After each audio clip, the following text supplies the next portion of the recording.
Hello dear students, आप baseline आकलन 2022-23 में आप कौन से स्तर में हैं, इसको चेक करने के लिए ये वीडियो अंत तक देखना पड़ेगा। ये है छत्तीसगढ़ लर्निंग रिकवरी कार्यक्रम 2022-23 के अंतर्गत बेसलाइन जो आकलन हुआ वो कक्षा 6वीं गणित, समय था 1 घंटा और पूर्णांक था 50 नंबर में। तो आप कितने नंबर का बनाए हैं और कौन से स्तर में आपका नाम है, ये देखने के लिए आपको ये वीडियो अंत तक देखिएगा। तो चलिए स्टार्ट करते हैं। उससे पहले यदि हमारे चैनल में अभी तक सब्सक्राइब नहीं किए हैं तो सब्सक्राइब कर दीजिए और बेल के आइकन को दबा दीजिए ताकि आने वाले वीडियो का नोटिफिकेशन मिल सके। तो ये जो खंड आ दिया गया है ये निम्न स्तर का है, अर्थात 0 लेवल का क्वेश्चन है।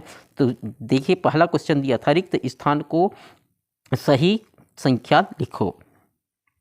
66, 67, 68, 69 और यहाँ पे क्या आता, 70 आता और ये 71 हो जाएगा। दूसरा प्रश्न दिया है, संख्या 469 में 4 का स्थानीय मान है 400 है, तो अंक 6 का स्थानीय मान कितना होगा, 60 होगा। 6 का स्थानीय मान 60 हो जाता। तीसरा प्रश्न, दी गई आकृति में छायांकित भाग को भिन्न के रूप में लिखे। तो कितना भाग छायांकित हुआ है, देखिए 1 2 3 4 5 भाग छायांकित हुआ है। कुल कितने भाग है, 6 भाग हैं, तो हमारा ये हो जाएगा आंसर 5/6। चौथा प्रश्न है, राशि के पास माचिस की 14 बॉक्स या डिबिया है। यदि हर बॉक्स में माचिस की 54 तीलियां हैं तो राशि के पास तीलियों की कुल संख्या कितनी होगी। तो इसको हम गुणा कर देंगे 14 और 54 को, तो ये हमारा आंसर आ जाएगा 556। इतनी तीलियां होगी। अगला प्रश्न है, नंदनी को 100 रुपये लेने हैं। अलग अलग नोटों से 100 रुपये किस किस तरह से ले सकती है, बताइए। यदि सिर्फ 50-50 के नोट लें तो 100 रुपये के कितने नोट मिलेंगे, 2 नोट मिलेंगे। 50 और 50 100 हो जाएगा। यदि सिर्फ 20-20 के नोट लेने हैं तो 100 रुपये के कितने नोट होंगे, 5 नोट होंगे, क्योंकि 20 5 से 100 होता है। यदि 10 रुपये का एक नोट लिया जाए और 100 रुपये लेने के लिए 50 रुपये की एक नोट, 50 रुपये और 20 रुपये के कितने नोट लेने होंगे। तो 10 रुपये का एक नोट हो गया, 50 रुपये का एक नोट होगा और 20 रुपये के 2 नोट हो जाएगा। तो 20 20 40 हो जाएगा और 10 50 और 50 100 हो जाएगा। छठवां प्रश्न है, दिए गए चित्र में खानों को गिनकर क्षेत्रफल और परिमाप बताइए। तो ये क्षेत्रफल दिया है, देखिए इसको गिनेंगे तो ये कितना हो जाएगा, 1 2 3 4, इधर 4 4 3 12। इसका परिमाप निकालते हैं तो कितना हो जाएगा, ये 4 इधर 4 इधर, परिमाप अर्थात पूरे इसका ये जो है क्या होगा, उसका परिमाप होगा। तो ये कितना हो जाएगा, ये 14 हो जाएगा। 4 4 3 7 7 और 4 11 11 और 3 14 सेंटीमीटर होगा। नीचे दिए गए दंड आरेख को देखकर नीचे लिखे प्रश्नों के उत्तर दीजिए। ये दंड आरेख दिया गया है, उसके प्रश्नों का उत्तर देना है। किस मिठाई को छात्रों ने सबसे कम पसंद किया। तो देखिए सबसे कम पसंद किसको किया, लड्डू को किया, ये 10 लोगों ने किया। जलेबी को पसंद करने वाले छात्रों की संख्या कितनी है। जलेबी में कितने हैं, देखिए जलेबी को ये 40 है, 40 लोग पसंद किए हैं। पेड़ा और बर्फ़ी को पसंद करने वाले छात्रों की में कितना अंतर है। 20 लोग और बर्फ़ी को कितने लोग, 30 लोग ने पसंद किया। तो 30 में हम 20 घटा देंगे, कितना बचेगा, 10 लोगों ने, 10 अंतर आएगा। 25 मजदूरों को एक दिन का काम करने की मजदूरी 2000 रुपये मिली। तो बताइए एक मजदूर को एक दिन की मजदूरी कितनी मिली। तो 2000 में हम 25 को भाग दे देंगे तो कितना आ जाएगा, 80 आएगा, अर्थात 80 रुपये एक मजदूर को मिली। एक मजदूर की 5 दिन की मजदूरी कितना होगा, एक दिन का मजदूरी 80 रुपये, तो 5 दिन का मजदूरी कितना हो जाएगा, 400 रुपये।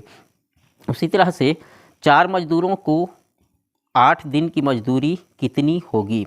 तो 4 मजदूरों की एक दिन की मजदूरी कितना हो जाएगा, 80 गुणित 4 बराबर 320 रुपये।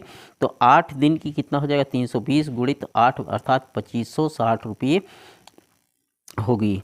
9वां प्रश्न है, मनोज ने चीनी की 5 थैलियाँ खरीदी। हर थैली में 500 चीनी थी। तो बताओ 2 किलोग्राम चीनी में कितने ग्राम चीनी होगी। तो 2 किलोग्राम चीनी में एक किलोग्राम बराबर 1000 ग्राम होता है, तो 2 किलोग्राम बराबर 2000 ग्राम होगा। और थैली के हिसाब से हम देखें तो एक थैली में 500 चीनी है, तो 2 थैली में कितना चीनी होगा, 1000 चीनी होगा। दूसरा दिया है 6 थैलियों में कुल कितने किलोग्राम चीनी है। एक थैली में 500 चीनी, तो 6 थैलियों में कितना चीनी हो जाएगा, 3000 चीनी होगा। और यदि एक थैली में 1 किलोग्राम चीनी है, तो 6 थैली में कितना किलोग्राम चीनी होगा, 6 किलोग्राम चीनी होगा। चीनी की 4 थैलियों और 500 ग्राम चीनी मिलकर कुल कितनी चीनी हो जाएगी। एक थैली में 500 चीनी, तो 4 थैली में कितना हो जाएगा, 2000 चीनी, और 500 ग्राम और चीनी होगा तो कितना हो जाएगा, 2500 चीनी होगा। 500 और जोड़ देंगे यहाँ पे, ठीक है। के छायांकित भाग को भिन्न के रूप में लिखिए। कितना चित्र है देखिए, 1 2 3 4 5 6 7 8 9 10 10 भाग में बटा हुआ है, उसका 6 भाग छायांकित है, तो इसको भिन्न के रूप में लिखेंगे 6/10। इसको कैंसिल आउट करेंगे तो 2 तिया 6 और 2 पंचे 10, 3/5 हो जाएगा। चित्र में जो स्थान छायांकित नहीं है उसे दशमलव के रूप में लिखिए। कितने भाग चिन्हांकित छायांकित नहीं है, 4 भाग छायांकित नहीं है 10 भाग में से, तो इसको 4/10 होगा, इसको भाग करेंगे तो 0.4 हमारा आएगा। 7/4 को दशमलव के रूप में लिखो, तो 7/4 को इसको हम हल करेंगे तो 4 एकम 4 हो जाएगा, बच जाएगा 3, दशमलव लगाएंगे 30 बन जाएगा, 7 चौक 28 या 4 सत्ते 28 हो जाएगा, बचेगा 2, फिर 4 पंचे 20, 1.75 इसका दशमलव रूप आएगा। 11वां प्रश्न है, मंजुलता 1800 रुपये लेकर बाजार गई। उसने एक पर्स 135 रुपये का, 3 रुमाल 75 रुपये के और 6 साड़ियाँ 1200 रुपये की खरीदी। तो बताइए एक रुमाल की कीमत। 3 रुमाल जो है 75 रुपये में खरीदी, तो 75/3 हो जाएगा, भाग कर देंगे तो एक रुमाल कितने का आ जाएगा, 25 रुपये का आएगा। सबसे अधिक कीमत की एक चीज़ कौन सी थी। तो देखिए यहाँ पे रुमाल का कीमत आ गया 25 रुपये, और ये 6 साड़ी का कीमत हो जाएगा 1200 है। 6 साड़ियों की कीमत 1200 है, तो एक साड़ी की कीमत कितना हो जाएगा, 200 रुपये होगा। और एक पर्स की कीमत कितना है, 135 रुपये है, अर्थात साड़ी की कीमत अधिक है। 2 रुमाल और 3 साड़ियों की कुल कीमत कितनी है। एक रुमाल की कीमत 25 रुपये, तो 2 रुमाल की कीमत कितना हो जाएगा, 50 रुपये हो जाएगा। एक साड़ी की कीमत 200 रुपये है, तो 3 साड़ी की कीमत कितना हो जाएगा, 200 × 3 अर्थात 600 रुपये। तो 50 धन 600 बराबर अर्थात 650 रुपये होगा। एक बाड़े में कुछ जानवर हैं, उनमें से 2/3 भाग गाय हैं और 1/4 भाग भैंस हैं। तो बताइए गाय और भैंसों में से किसकी संख्या ज़्यादा है। तो इसमें 4 भाग में से 1 भाग लिया गया है और इसमें 3 भाग में से 2 भाग लिया गया है, अर्थात किसकी संख्या ज़्यादा है, गाय की संख्या ज़्यादा है। दोनों मिलकर कुल जानवरों का कितना भाग है, गाय और भैंस। देखिए दोनों को मिला देते हैं, 2/3 धन 1/4 दोनों को मिला देंगे तो ये हो जाएगा इसका तिरछा गुणा करेंगे तो 2 चौक 8 और 3 एकम 3 होगा, और नीचे का हम गुणा करेंगे तो 4 तिया 12 हो जाएगा, और इसको जोड़ेंगे तो कितना हो जाएगा, 8 और 3 11/12 अर्थात 11 भाग कुल जानवर हैं।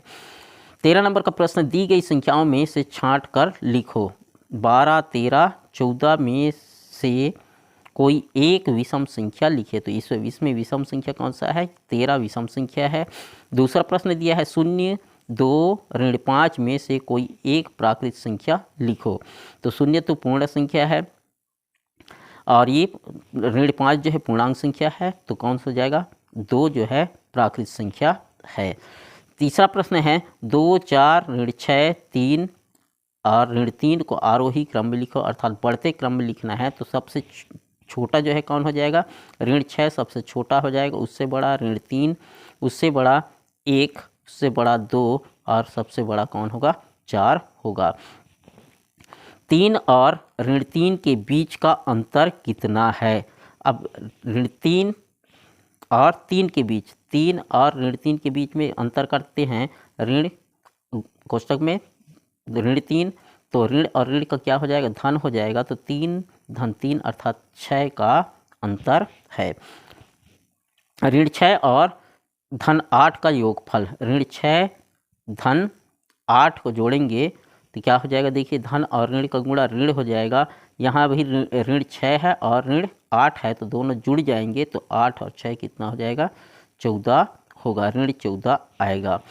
लास्ट प्रश्न है 14 नंबर का प्रश्न, नीचे दी गई आकृतियों के बारे में बताइए। ये आकृति क्या है, त्रिभुज का आकृति है। दूसरा प्रश्न दिया है आकृतियों की भुजाओं की संख्या लिखो। इसमें 3 भुजा हैं, दूसरा में 4 भुजा हैं और तीसरा में 2 भुजा हैं। तीसरा प्रश्न आकृतियों में शीर्षों की संख्या, शीर्षों की संख्या ये यहाँ पे पहला में एक ही शीर्ष है, यहाँ पे शीर्ष नहीं बना हुआ है। दूसरा में 3 शीर्ष हैं, 1 2 3 शीर्ष, और तीसरा में जो है 4 शीर्ष हैं। इस तरह से ये 18 प्रश्न दिए गए हैं। इस तरह से 14 प्रश्न दिए गए हैं और 14 प्रश्न में कितना बनाए हैं आपके ऊपर डिपेंड करता है। और आशा है ये वीडियो जो है आप लोगों को पसंद आया होगा और आप लोग समझ गए होंगे कि कितना क्वेश्चन बनाए हैं और कौन से स्तर में हैं। आशा है आप लोग अपनी कक्षा के अनुरूप के स्तर में ही होंगे। तो ये वीडियो आप लोगों को कैसा लगा कमेंट में ज़रूर बताइएगा और अपने दोस्तों को शेयर कर दीजिएगा ताकि वो लोग भी अपना स्तर को अनुमान कर सकें। मिलते हैं नेक्स्ट वीडियो में एक नए टॉपिक के साथ, तब तक के लिए नमस्कार।